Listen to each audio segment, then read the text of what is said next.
Now, the trump of God is actually calling the church saints to Christ.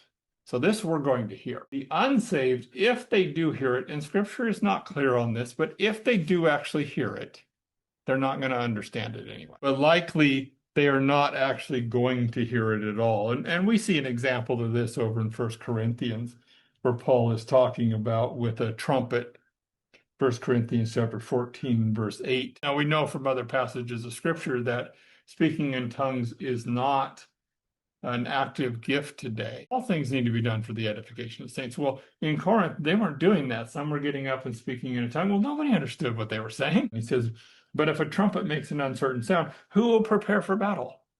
So if the trumpet doesn't have if the trumpet's not understood by the people who are hearing it,